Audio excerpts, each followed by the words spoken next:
Ang ating pinasasalamat, pinagpapasalamat, yun na nga ang kadahilanan kung bakit tayo nagkakatipon.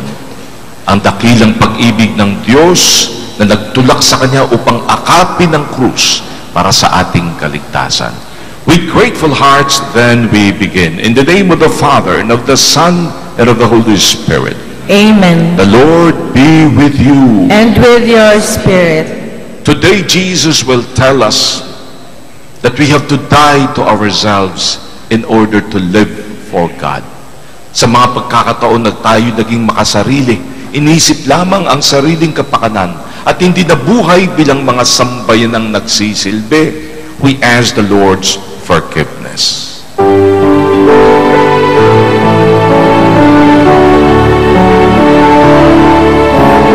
Lord, have mercy. Christ have mercy. Christ have mercy. Lord have mercy. Lord have mercy. May Almighty God have mercy on us, forgive us our sins, and bring us to everlasting life. Amen. At tayo po'y manalangin. By your help, we beseech you, Lord our God, may we walk eagerly in that same charity with which, out of love for the world, your Son handed himself over to death. To our Lord Jesus Christ, your Son, who lives and reigns with you in the unity of the Holy Spirit, one God, forever and ever. Amen. Please be seated for the liturgy of the word. After Israel's infidelity to the covenant made at the Exodus, the prophet Jeremiah looks forward to a new covenant Yahweh will make with his people. This time, God will write his law in their hearts of his people, who will then live in obedience to God's law. Our first reading. A reading from the book of the prophet Jeremiah. The days are coming, says the Lord, when I will make a new covenant with the house of Israel and the house of Judah. It will not be like the covenant I made with their fathers, the day I took them by the hand to lead them forth from the land of Egypt, for they broke my covenant, and I had to show myself their master, says the Lord. But this is the covenant that I will make with the house of Israel after those days, says the Lord. I will place my law within them and write it upon their hearts. I will be their God, and they shall be my people. No longer will they need to teach their friends and relatives how to know the Lord. All, from least to greatest, shall know me, says the Lord. For I will forgive their evil doing and remember their sin no more.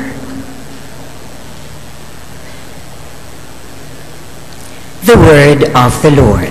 Thanks be to God.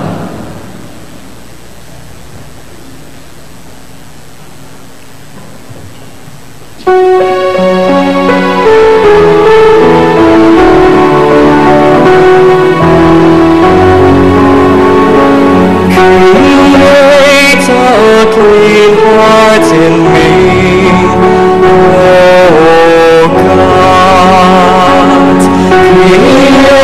a clean heart in me.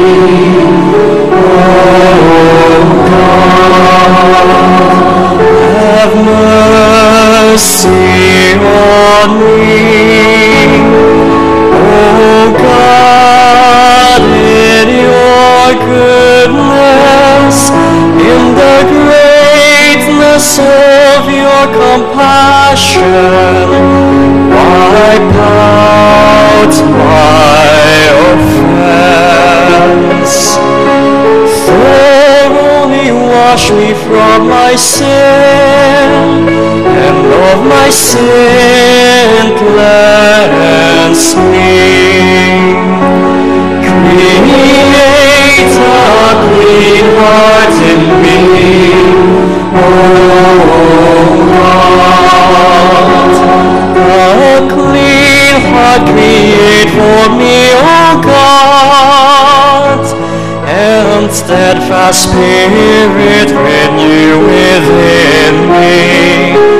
Cast me not out from your presence, and your Holy Spirit take not from me.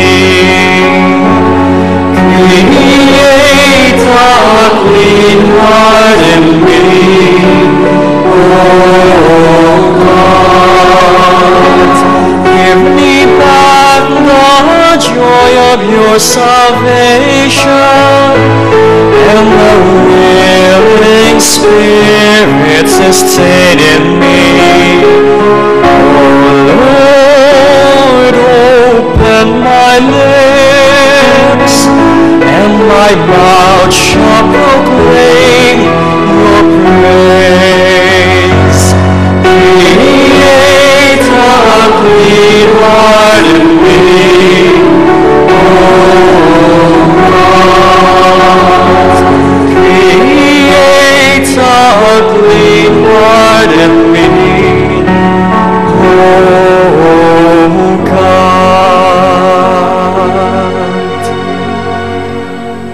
Jesus learns obedience to the Father through suffering. In this way, he becomes the source of our salvation. Our second reading. A reading from the letter to the Hebrews. In the days when Christ Jesus was in the flesh, he offered prayers and supplications with loud cries and tears to the one who was able to save him from death, and he was heard because of his reverence. Son though he was, he learned obedience from what he suffered, and when he was made perfect, he became the source of eternal salvation for all who obey him. The word of the Lord. Thanks be to God. Please rise to give glory and honor to the Holy Gospel.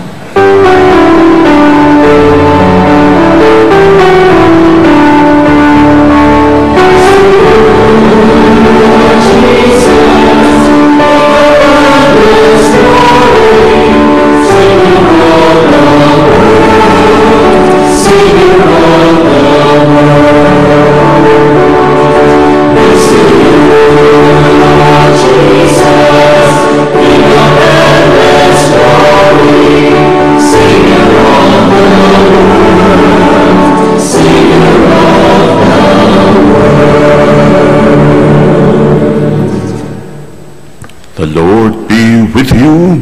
And with your spirit. The proclamation from the Holy Gospel according to John. Glory to you, O Lord. Some Greeks who had come to worship at the Passover feast came to Philip, who was from Bethsaida in Galilee, and asked him, "Sir, we would like to see Jesus." Philip went and told Andrew. Then Andrew and Philip went and told Jesus. Jesus answered them, "The hour has come for the Son of Man to be glorified. Amen, amen, I say to you, unless a grain of wheat falls to the ground and dies, it remains just a grain of wheat. But if it dies, it produces much fruit. Whoever loves his life loses it, and whoever hates his life in this world will preserve it to eternal life. Whoever serves me must follow me, and where I am, there also will my servant be. The Father will honor whoever serves me. I am troubled now, yet what should I say? Father, save me from this hour. But it was for this purpose that I came to this hour. Father, glorify your name. Then a voice came from heaven, I have glorified it, and would glorify it again. The crowd there heard it and said it was thunder, but others said an angel had spoken to him. Jesus answered and said, "This voice did not come for my sake, but for yours.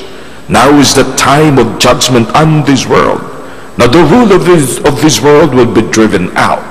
And when I am lifted up from the earth, I will draw everyone to myself." He said this, indicating the kind of death he would die. Sisters and brothers, the gospel of the Lord. Praise to you, Lord Jesus Christ.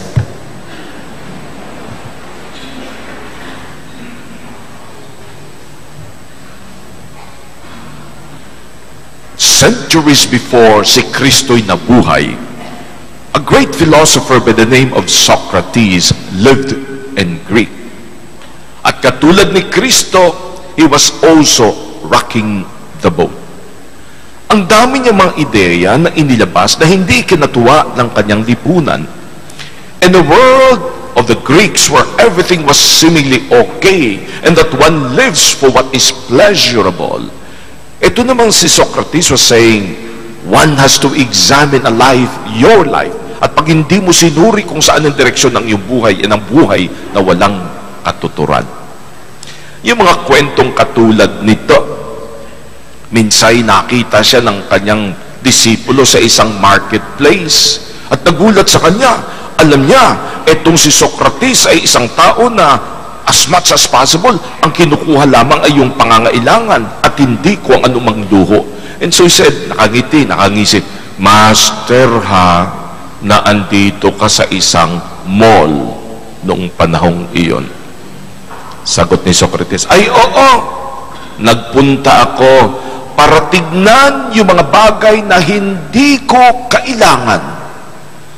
At ngayong nakita kong napakarami pala nila." Parang hindi nyo na-gets, uulitin ko. Pumunta siya para tignan yung mga bagay that he doesn't need and realized, ang dami kong bagay na hindi kailangan. My dear brothers and sisters, yung mga ganitong ideya began to shake his society to think, ano ba purpose ng buhay? Saan ba ang direksyon? Saan ba ako papunta? Ano ba ang kamatayan? And others were not so happy. Yung mga influensya sa kanyang lipunan decided to condemn him for ideas that go against the state. Maraming mga kaibigan ang nagsabing, "Alis ka na." And yet, he was condemned to two things. Lumayas ka rito sa Greek, or sa Greece, lumayas ka sa Greece, o kaya mamatay ka na, uminom ka na ng poison. Friends tried to intervene, but Socrates was not afraid. And what he did, ininom niya ang lason na para sa kanya at kanyang ikinamatay. Rather than stop his ideas and die for something, Socrates chose death. Pero ang kagandahan, pagkatapos noon, nakita nila kung gaano siya kadakila at nagdesisyon ang buong Greek population. From now on, no one is to die sapagkat naiiba lamang ang kanyang ideya. Kaya magugulat tayo sa araw na ito, sabi ng mga eksperto, kung bakit Greeks ang lumapit kay Kristo, hindi sila Hudyo. Ano naman ang kadahilanan kung bakit lumapit sila kay Kristo? Experts would say precisely to tell him what they told Socrates. Alis ka na rito. Doon ka na sa Greece. Doon wala kang problema kung kahit anong ituro mo tatanggapin doon. Pero dito nakikita namin that you are rocking the boat. You are teaching things na hindi inaayunan at hindi sinasang-ayunan ng mga pinuno. Go somewhere. Greece will be open to you. Ngunit bago pa sila makausap ni Kristo, sinabi na niya, "My hour has come." Ano yung hour na yun? Kapatid, tayo ngayon ay 1 week before what we call the Holy Week, kung saan the most spectacular, the summit, ang pinaka sa storya ni Kristo ay mangyayari na, kung saan Si Kristo ipapako sa krus, dadaan sa matinding hirap. Ngunit, ang sagot niya, dapat ko bang takbuhan ito na alam ko namang siguradong kamatayan? Pero hindi ba that I have come for this hour? Mga kapatid, paulit-ulit nating sinasabi, hindi pinatay si Kristo. Si Kristo ay nagdesisyon na ialay ang buhay para sa isang kadahilanang matindit, mahalaga para sa Kanya. Sundin ang kagustuhan ng Ama. I have come for this hour because I look at death hindi bilang parusa. I look at death as a way of glorification. Dahil sa aking kamatayan, alam ko magkakaroon ng buhay ang iba. Kaya sa kanyang parabola ngayon, the grain of wheat must fall to the ground, sapagkat kung hindi niya kayang tanggapin ng kamatayan, hindi siya tunay na dadami at magbubunga. Totoo, para sa kanila, unawang-unawa nila, no? If only it will seek its own life, if it will try to preserve its own life, it will remain just one grain. Kahit anong buto, ganun din ang mangyayari. Ngunit pag oras na ito'y namatay sa lupa, it will have the chance to bear many other fruits. Ang mundo po natin fears death. Ang mundo po natin tinatakbuhan ng kamatayan. Kaya tignan mo kung anong ginagawa ng tao, no? Lumagawa tayo ng lahat ng mga anti-aging cream. Andyan ang mga facelift para hindi tayo magmukhang matanda. Nandyan ang mga cosmetic surgery para magmukha tayong mga bata. And yet death will one day catch up with us. That death will come is one short thing, but how we live and die is a more important thing. Mismo ang dakilang Martin Luther King knew death was going to come for him one day, but he was not afraid. Siya mismong nagsabi, if a person is not willing to die for something, he is not even fit to live. Grabe, no? Ano ba yung handa kang mag-alay ng buhay? Ano ba yung bagay na para sa'yo sobrang mahalaga that life fades in comparison? At ang sabi ni Martin Luther King, kung wala kang ganan, hoy, wala kang karapatang mabuhay. People in this world have passed and looked at that straight in the eyes and were not afraid. Para sa akin, yung interview ni Ninoy Aquino nung naandun sa aeroplano, na alam niya, winarningan na siya, huwag kang bumalik, mamamatay ka. And he knew it. I have come to my country. At ang sinabi niya, yung maganda, no? Watch for it, magbantay kayo. It can be quick, it can be in an instant. And totoo, in a question of 2 or 3 minutes, he was dead. But he was not afraid. And with his death, something began to change. There was courage, there was a desire for change, and we were willing to fight for it. Every hero does the same. When Rizal, kinikwento nila, when Rizal wrote his last ultimo adios, his last goodbye, he looked at that and declared, morir es descansar. To die is to rest. Kaya sinasabi nila nang binaril siya, nakapiring siya, pinatalikod siya upang barilin sa likod. And yet at that moment, in one last act, nang binaril siya, he turned around so that he would die facing the sun. At dahil nga sa kanyang kamatayan, the Filipinos went on an uproar. Dapat magkaroon tayo ng kalayaan mula sa mga Espanyol. One person dies and something grows, and so it is for every Christian. Ang sinasabing dying na sinasabi ni Kristo is dying to the world. Alam mo si Francis na ating Papa ngayon, nagbigay ako ng talk kahapon na nang siya'y magsalita at sinabi niya, yung organisasyon ng simbahan dito sa Roman Curia sa Vatican ay may 15 na sakit. Grabe, ha? Talagang sinabi niya, kayo mga namumuno sa simbahan, ang laki ng problema nyo. Puro lahat kayo may karamdaman. At inisa-isa niya yun. Kung ang feeling ninyo, number 1 sa sinabi niya, kayo'y indispensable. Walang mangyayari pag wala kami. Kung ang feeling ninyo, kayo'y immortal, muntakin mo sabihin yung mga kaparian at kardinal doon, ay, balang araw mamamatay din kayo. At huwag ni isa man sa inyong magsabi na kung wala kami, walang mangyayari sa simbahan. Sapagkat ang sasabi niya, bago kayo, nandyan na yung simbahan. Pag alis nyo, nandyan pa rin ang simbahan. When they began to speak about careerism, when they began to speak about getting money and flaunting it, hoy, pari at kardinal ang kausap ng Santo Papa. When they began to tell them na kayo may mga Alzheimer, kung saan at kung bakit kayo na andyan, nakakalimutan nyo ang tungkol sa Diyos at kanyang sambayanan. When you begin to have a mental block at wala na kayong sinasabing simpatiya para sa mga taong dapat pagsilbihan, when you begin to live for yourselves. And so the Holy Father tells us today, the one true way upang magkaroon ng buhay is to die to yourself. Pakunti-kunti, anong dying yan? Bibigyan ko kayo ng example. Nang sinabi niya, bakit niyo ako regalo ng sapatos? Ang sapatos, isa lang naman na pair ang aking kailangan. Letting go of the things you do not need. Ilang kotse ba talaga ang pwede mo magamit? Ngunit kung kayo ay may 15, medyo may dapat ayusin. Sapagkat hindi lahat yan magagamit mo naman. When you're able to give out something for the sake of somebody else, that's dying in order to live for God. Ewan ko kung na-share ko sa inyo. May pinagmimisahan po ako dyan sa Greenfield ng mga campus.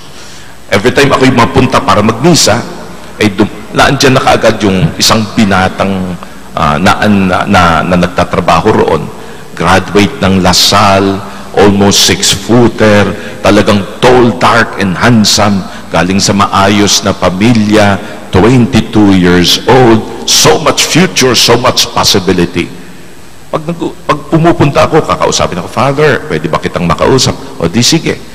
Kikwento tungkol sa kanyang girlfriend na nagka-problema sila. Okay. Nagkikwento tungkol sa pag-separate na nila. Father, nagdesisyon na ako, hindi siya para sa akin. Hindi ako para sa kanya. Ikwento niya kung paano nagkaroon na siya ngayon ng bagong girlfriend at one day ipapakilala niya sa akin. So, nang one time bumalik ako roon, nasabi sa akin, Father, pwede ba kitang makausap? Love life na naman. Hindi, Father, iba to. So, nung mag-usap kami, kinuwento niya. Pauwi siya sa bahay nila sa Tondo. He decided to take the one last block walk. Naglakad. Nalampasan na niya ang isang tambakan ng basura. Nang lumampas na siya, biglang nalingon siya kasi may nakita siyang gumagapang. Isang babae, matanda. Ang description niya, hindi ko, Father, alam kung may kapansanan o may sakit siya o kaya talagang gutom lang. Kasi nung gumagapang na babae, Father, obvious sa akin nakita kong naghahanap ng makain sa tambak ng basura. Father, nang walang makitang makain, kinain ang balat ng saging na pinambalot sa ulam ng iba. Napahinto daw siya at natigilan. Ang daming katanungang pumasok sa isipan. Kaya ang ginawa niya, dumiretso kaagad sa pinakamalapit na kainan, bumili ng siopaw at mainom, bumalik doon sa babae, ibinigay, Nay, para sa inyo to. Natulaladong babae, hindi inasahan na may gagawa ng ganon. At pagkatapos inantay niya na makakain. Ang akin lang is, habang kinikwento niya to, 22 years old, a strong man, good looking, umahagulgul siya. He was really crying, talagang naglalabas ng panyong basang-basa. Wala na siyang pakialam kung may nakikita sa amin. May tubitingin sa amin. At that moment, I realized, he is in pain because somebody is in pain. Something is dying inside. Hindi na ang sarili, kundi yung nakikita, yung para sa iba. As we approach the Holy Week, and as we look at the cross of Jesus, the opening prayer today tells us, He handed Himself over to death. Inangkin niya, sinalubong niya, kinanggap niya, inakap niya ang kamatayan sa krus. Hindi para sa sarili, kundi para sa iba. Kung tayo'y tagasunod ni Kristo, there is a constant calling to dying.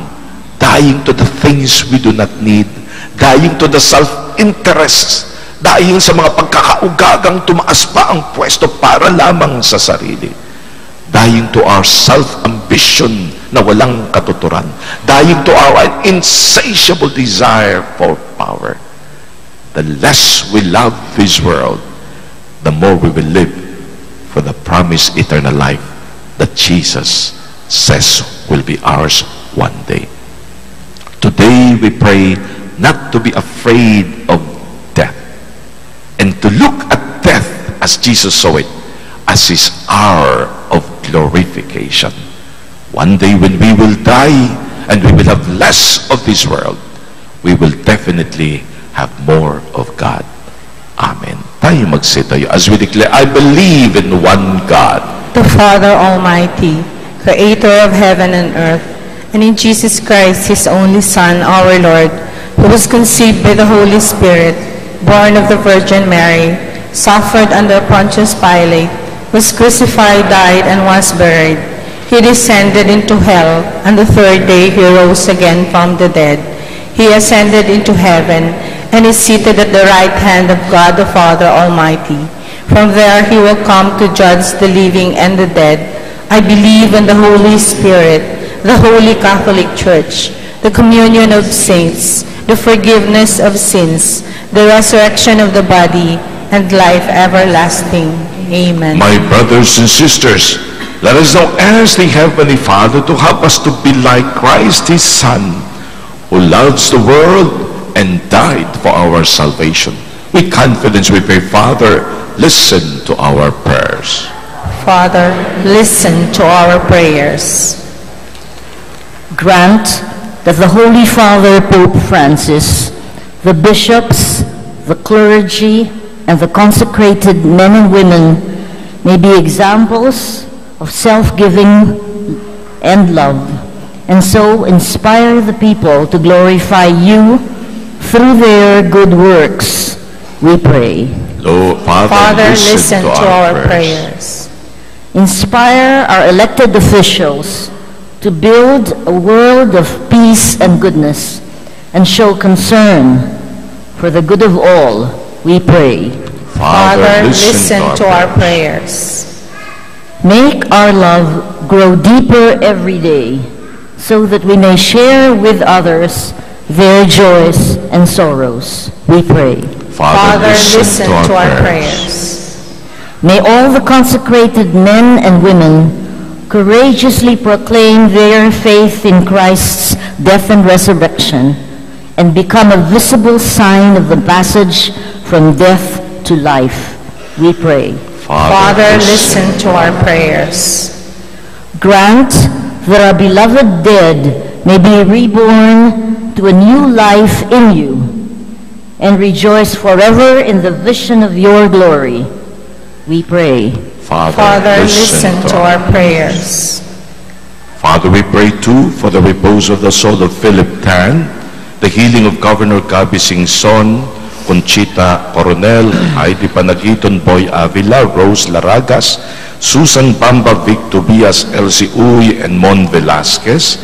We pray too for the sacerdotal anniversary of Mon Bautista and my own on March 24. We pray for all the victims of injustice. Let us pray to the Lord. Father, listen to our prayers. Heavenly Father, listen to the prayers of your children. Help us to be men and women for others, so that we may be worthy of eternal life. Through Christ our Lord. Amen. Please remain standing while the gifts are being presented.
My dear friends, that your sacrifice and mine be made acceptable to God the Almighty Father. May the Lord accept the sacrifice at your hands for the praise and glory of his name, for our good and the good of all his holy church. Hear us, Almighty God, and having instilled in your servants the teachings of the Christian faith, graciously purify them by the working of this sacrifice through Christ our Lord. Amen. The Lord be with you. And with your spirit. Lift up your hearts. We lift them up to the Lord. Let us give thanks to the Lord our God. It is right and just. That is truly right and just, our duty now, our salvation, always and everywhere to give you thanks, Lord, Holy Father, Almighty and eternal God, to Jesus our Lord.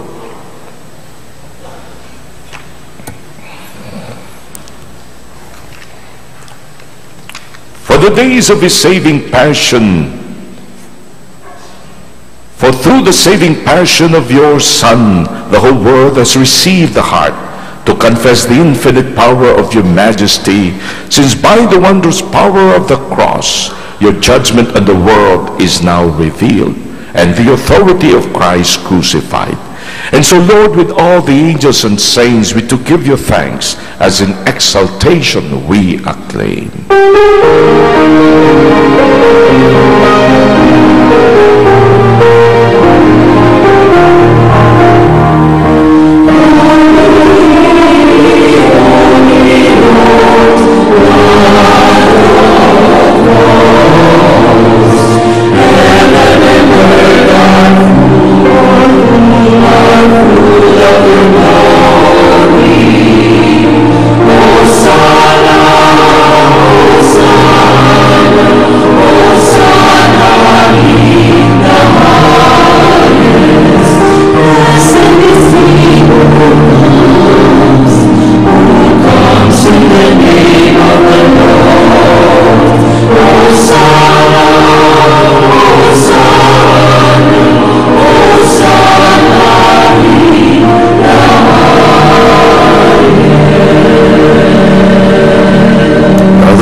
The fount of all holiness.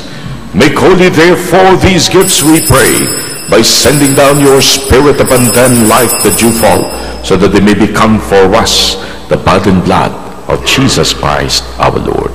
At the time he was betrayed and entered willingly into his passion, he took bread and giving thanks broke it, gave it to his disciples, saying, "Take this all of you and eat of it, for this is my body, which will be given up for you."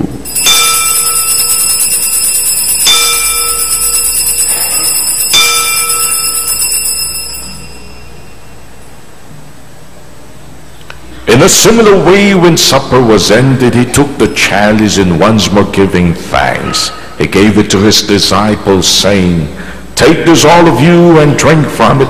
For this is the chalice of my blood, the blood of the new and eternal covenant, which will be poured out for you and for many for the forgiveness of sins. Do this in memory of me."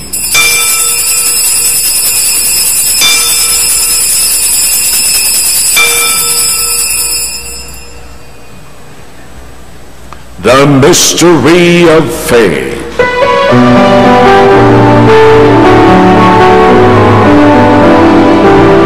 Sabay-sabay po tayong lahat. When we eat His bread and drink His blood, we proclaim your death,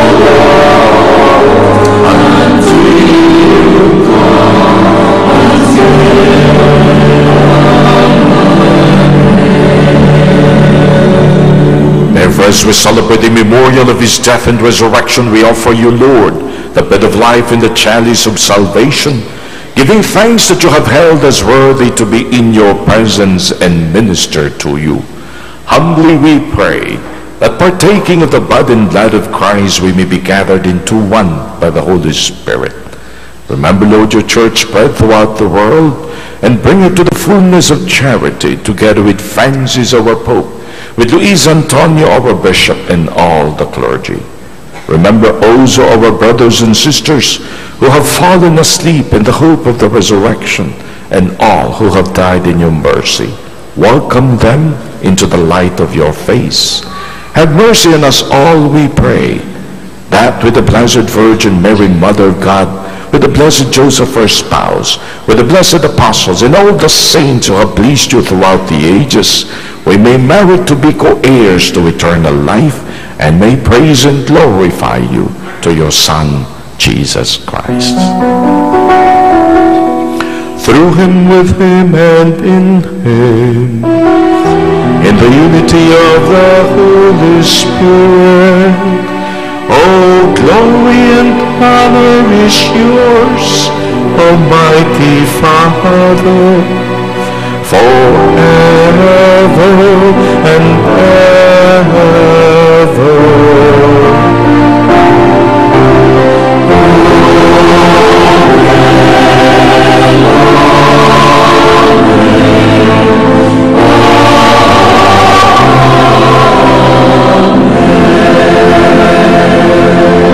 To self, that we may live for God.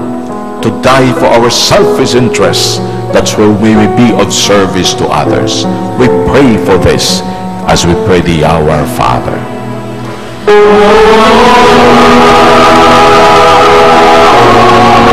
Pagkasabi po natin ang mga Pilipino sa ating simbahan at sa ating lipunan. And so we pray, Our Father,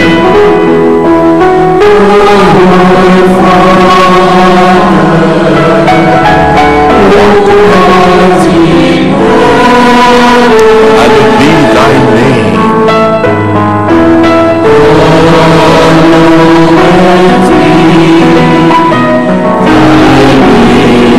Thy kingdom come.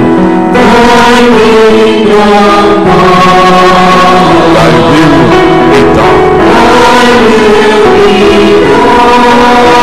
On earth as it is in heaven.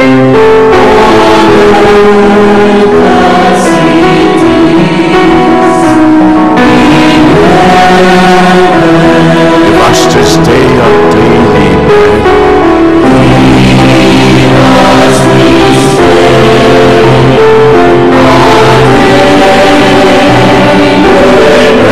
Forgive us our trespasses, as we forgive those who trespass against us.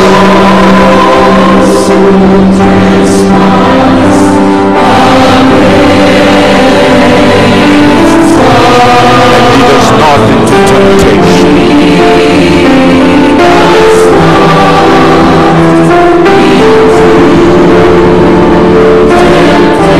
but deliver us from evil.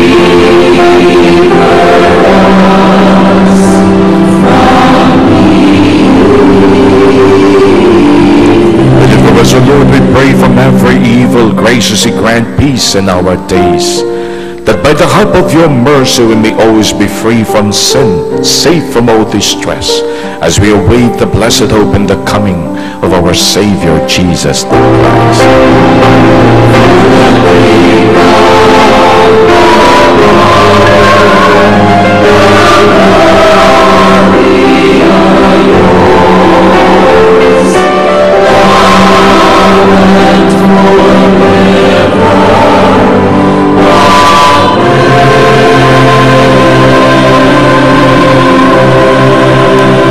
Jesus Christ, who said to your apostles, "Peace I leave you, my peace I give you," look not on our sins, but on the faith of your church, and graciously grant her peace and unity in accordance with your will, who live and reign forever and ever.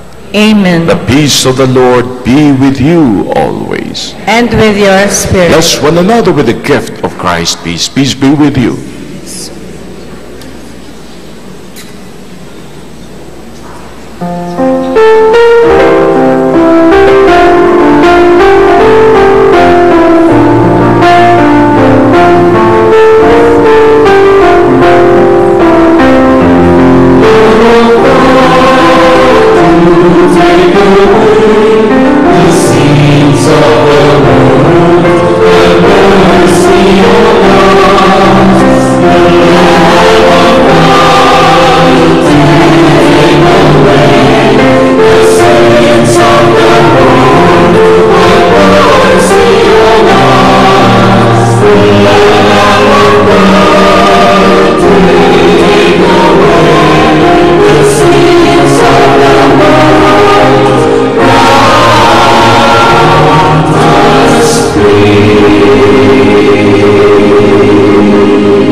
This is Jesus who embraced death, that so we may live as God's children. This is Jesus who asks of us to die to ourselves, that we may be worthy of eternal life. Happy are we who come to receive him. Lord, I am not worthy that you should enter under my roof, but only say the word, and my soul shall be healed.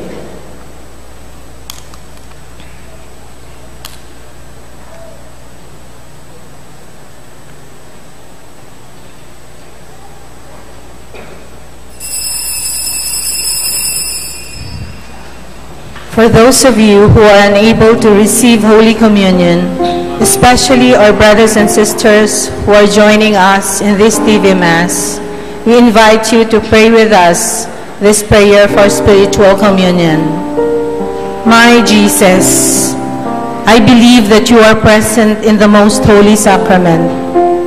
I love you above all things, and I desire to receive you into my soul.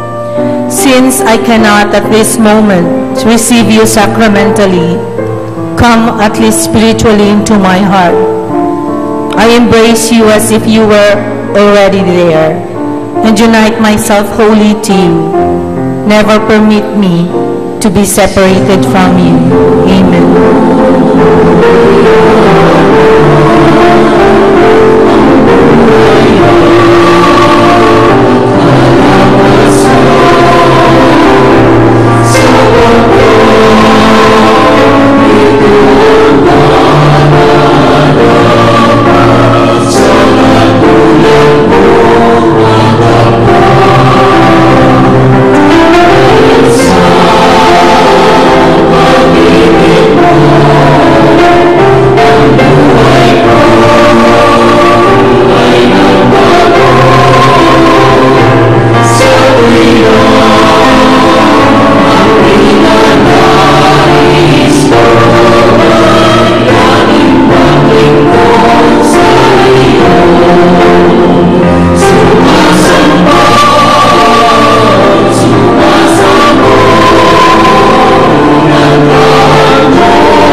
dun sa paanyaya ng ating kardinal na ang panahon ng Kwaresma ay panahon din sa pagiging not indifferent sa mga mahihirap.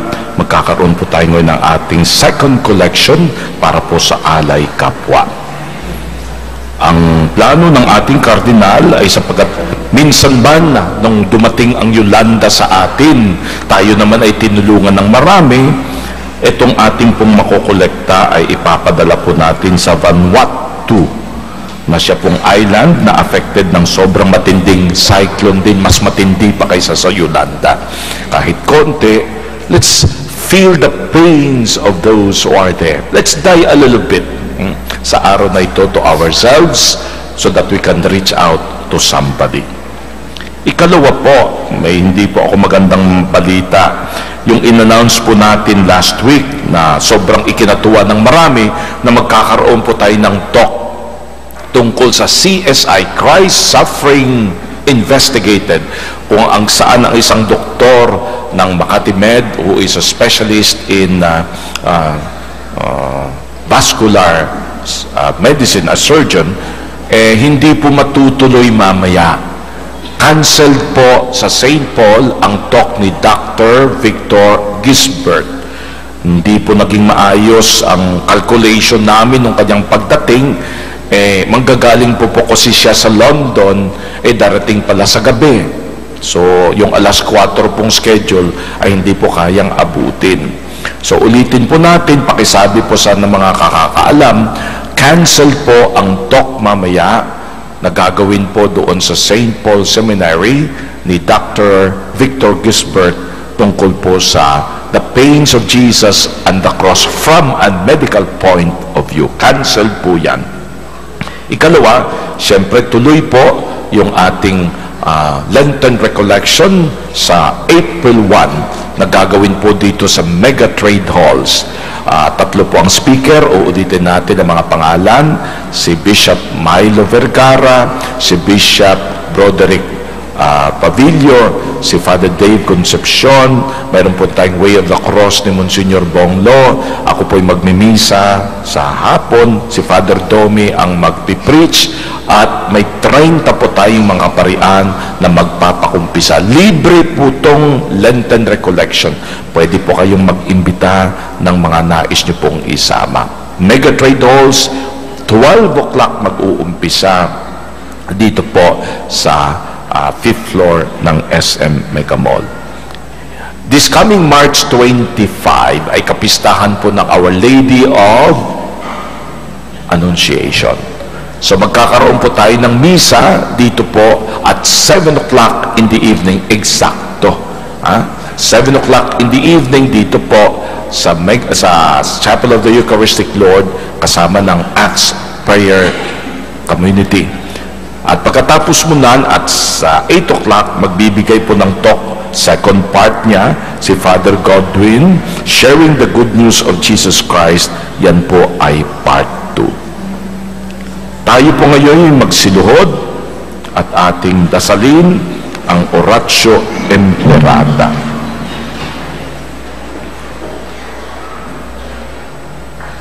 Sister Pakilit po.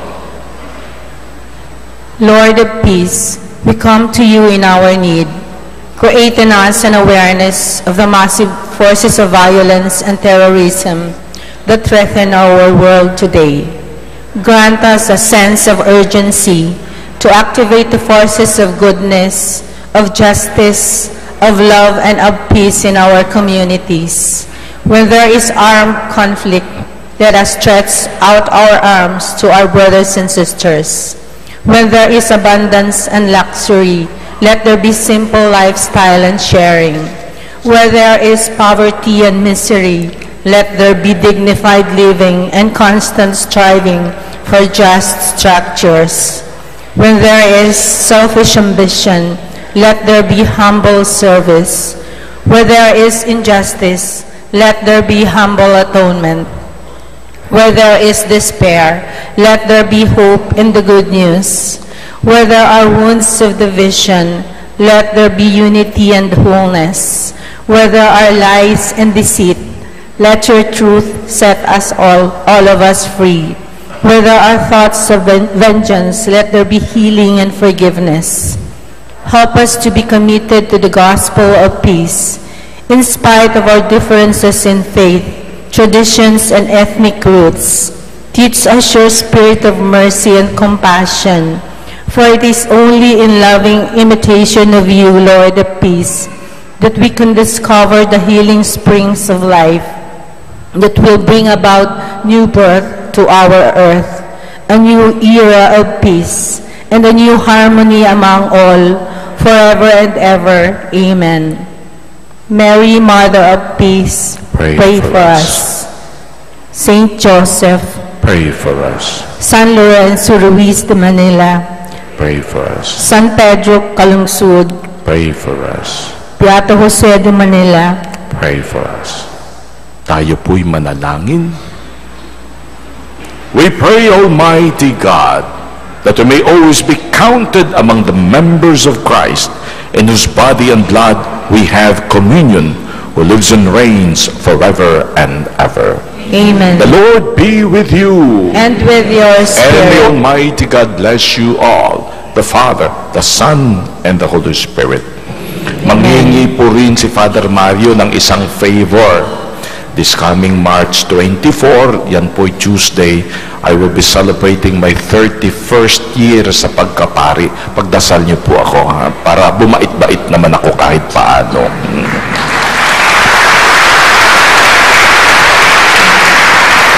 Go in the peace and love of the Lord. Thanks be to God.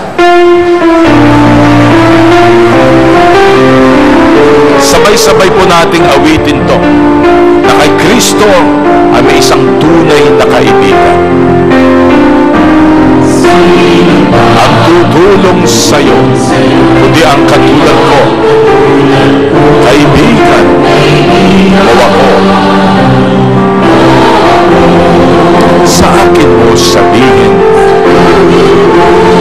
ang katulad, ang problema mo, at magtiwala ka, hindi ka mabibigo. Kasama mo ko sa hirap at ginhawa, at may karamay ka sa iyong pagdurusa. Kaibigan kita, kaibigan tuwina.